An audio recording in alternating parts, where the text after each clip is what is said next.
بسم اللہ الرحمن الرحیم۔ الحمد للہ وحدہ لا شریک لہ والصلاة والسلام علی من لا نبی بعد اما بعد فاعوذ باللہ من الشیطان الرجیم بسم اللہ الرحمن الرحیم وما خلقت الجن والانس الا لیعبدون اللہم صلی علی محمد وعلی آل محمد كما صليت على إبراهيم وعلى آل إبراهيم إنك حميد مجيد اللهم بارك على محمد وعلى آل محمد كما باركت على إبراهيم وعلى آل إبراهيم إنك حميد مجيد۔ اللہ رب العزت نے کرم یہ کیا کہ ہمیں اسلام اور ایمان کی دولت عطا فرمائی۔ حضور اکرم صلی اللہ علیہ وسلم کے واسطہ سے دین اور دین کے احکام ہمیں عطا فرمائے۔ اس وقت ذی الحج کا مہینہ شروع ہو رہا ہے اور عجیب بات یہ ہے کہ اسلامی سال کا پہلا ماہ محرم ہے اور آخری ماہ ذی الحج ہے۔ بعض اعمال ایسے ہیں جو محرم کے ساتھ خاص ہیں اور بعض اعمال ایسے ہیں جو ماہ ذی الحج کے ساتھ خاص ہیں۔ پہلی بات تو یہ، جب کسی بھی ماہ کا چاند نظر آئے اس وقت مسنون دعا یہ ہے کہ انسان چاند اگر دیکھے تو یہ دعا مانگے، اللہم اہلہ علینا بالیمن والایمان والسلامت والاسلام ربی و ربک اللہ۔ حضور اکرم صلی اللہ علیہ وسلم نے تعلیم دی ہے کہ یہ دعا مانگے کہ یا اللہ اس چاند کو ہمارے اوپر آپ اس طرح نکال دے کہ برکت بھی ہو، ایمان بھی ہو، سلامتی بھی ہو، اسلام بھی ہو۔ اور چاند کو خطاب کیا گیا ربی و ربک اللہ، میرا رب بھی اللہ ہے اور اے چاند تیرا رب بھی اللہ ہے۔ یہ دعا تو ہر ماہ جب بھی چاند دیکھے تو مانگنی چاہیے۔ ذی الحج کا جب چاند نظر آئے، وہ شخص جو صاحب نصاب ہو اس نے قربانی چونکہ کرنی ہے، لہذا ایسے شخص کو چاہیے کہ وہ بال اب ذی الحج کا چاند نظر آنے کے بعد نہ کتروائے، اپنے ناخن نہ تراشے، زیر راف جو بال ہیں ان کو صاف نہ کرے۔ ہاں اگر کسی شخص کے 40 دن اس طرح گزر چکے ہوں جو اس نے زیر ناف بال بھی صاف نہیں کیے اور ناخن بھی نہیں تراشے، تو ایسے آدمی کے لیے بالوں کا لینا اور ناخن کا تراشنا اس کی گنجائش موجود ہے اور ایسے کرنا چاہیے۔ ورنہ جو شخص صاحب نصاب ہو اس نے قربانی کرنی ہے تو ذی الحج کا چاند نظر آنے کے بعد وہ بال بھی نہ لے اور ناخن بھی نہ تراشے۔ قربانی کا نصاب کیا ہے؟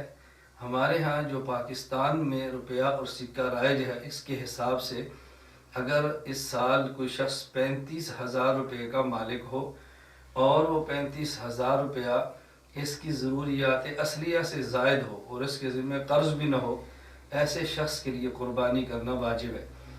اگر کسی شخص کے پاس پیسے ہیں، وہ شادی شدہ ہے، شوہر ہے، تو اس کا الگ نصاب ہے۔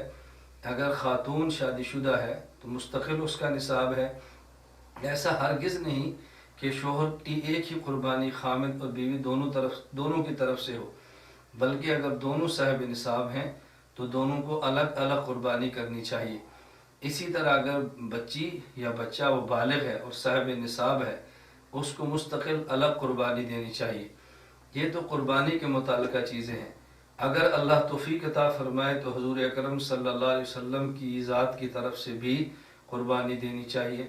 اگر اللہ توفیق عطا فرمائے اپنے والدین جو دنیا سے جا چکے ہیں، والدہ اور والد، ان کی طرف سے بھی کوئی شخص قربانی کر سکتا ہے تو ضرور کرے۔ قربانی کا مسئلہ تو ایک مستقل مسئلہ ہے، اس کے لیے تفصیلی مسائل کے لیے آپ فضائل و مسائل قربانی ایک میرا مختصر سا کتابچہ موجود ہے، چاہیں تو اس کو منگوا کر پڑھیں یا اس کو hanafmedia.com ہماری ویب سائٹ پہ موجود ہے، وہاں سے ڈاؤن لوڈ کر لیں۔ اسی طرح حناف میڈیا سروسز فیس بک پہ ہمارا پیج ہے، چاہیں تو وہاں سے آپ لوگ اس کو ڈاؤن لوڈ کریں اور مطالعہ فرمائیں، اس میں تفصیلاً احکام اور فضائل اس کے موجود ہیں۔ باقی ذی الحج کا ماہ، اس میں خاص بعض اعمال ایسے ہیں جو باقی مہینوں میں نہیں۔ مثلاً ذی الحج کے پہلے 9 روزے یہ رکھنا ثابت ہے، احادیث میں اس کے فضائل موجود ہیں۔ خصوصاً 9 ذی الحج کی فضیلت تو بڑی مبارک ہے کہ 2 سال تک کہ اللہ رب العزت جو صغیر گناہ ہے اپنے کرم سے اس کو معاف فرما دیتے ہیں۔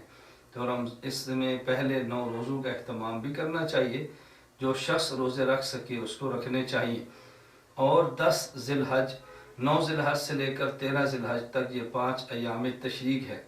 ہر فرض نماز کے بعد مرد اور عورت دونوں تکبیرات تشریق پڑھیں، اور یہ ایک مرتبہ تکبیرات تشریق کو پڑھنا واجب ہے۔ مرد ہو تو اونچی آواز سے، خاتون ہو تو آہستہ۔ مرد اگر باجماعت نماز پڑھے تب بھی جہر کے ساتھ پڑھے، اور اگر الگ نماز اکیلا بھی پڑھے، کسی وجہ سے جماعت کے ساتھ شریک نہ ہو سکے، جماعت اس سے رہ گئی ہو، اکیلا نماز پڑھے تب بھی تکبیرات تشریق جہراً پڑھے۔ اللہ اکبر، اللہ اکبر، لا الہ الا اللہ، واللہ اکبر، اللہ اکبر، وللہ الحمد۔ مسلمان کو چاہیے تکبیرات تشریق کا بھی اہتمام کرے، قربانی کا بھی اہتمام کرے، اور قربانی کے اہتمام کے ساتھ عید کا بھی اہتمام کرے۔ مسلمان کے لیے عید کے موقع پر اچھے لباس کا اہتمام کرنا، اور خوشبو کا اہتمام کرنا، غسل کا اہتمام کرنا، وقت پر عیدگاہ میں جانا اور نماز پڑھنا، بحیثیت مسلمان اس کا ہم سب کو بہت زیادہ اہتمام کرنا چاہیے۔ اللہ رب العزت ہم سب کو حضور اکرم صلی اللہ علیہ وسلم کی مبارک سنت کے مطابق اپنی زندگی گزارنے کی توفیق عطا فرمائے۔ وآخر دعوانا ان الحمد للہ رب